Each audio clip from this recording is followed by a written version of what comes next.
All of our South Carolina schools head back to classes soon. There are changes statewide when it comes to cell phone use in schools. By January, students will have to put the phones away during the school day in response to state law. While some of our local districts are waiting for the official guidance from the South Carolina Department of Education to craft a policy, others are moving toward those restrictions on day one of school, including Clover and York 1.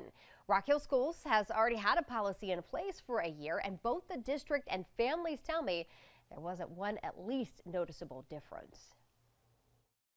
You'll see kids in between classes talking to each other, laughing, having conversation instead of being plugged into a device. That also means they're not on social media. And Lindsay Maycheck with Rock Hill School says that was one of the biggest catalysts for passing the cell phone policy in 2023. At that time, we had students who were destroying bathrooms for TikTok, who were spending all their time taping videos on school grounds and posting them to social media platforms.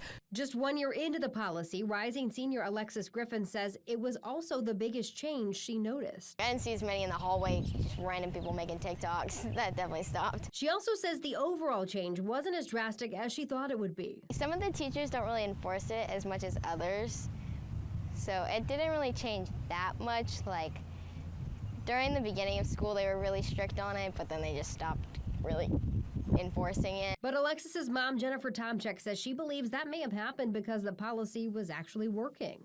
The teachers got a little lax towards the end of the year because the kids respected it more. So it wasn't like they got lax and the kids were doing TikToks.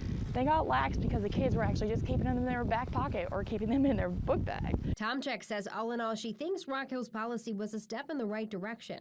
While she hopes the state rules level the playing field, she hopes it doesn't become a complete ban on phones. Maybe in elementary school they don't need them. Maybe in middle school they don't need them. In high school, let's teach them responsibility of having something and using it the proper way and following the rules.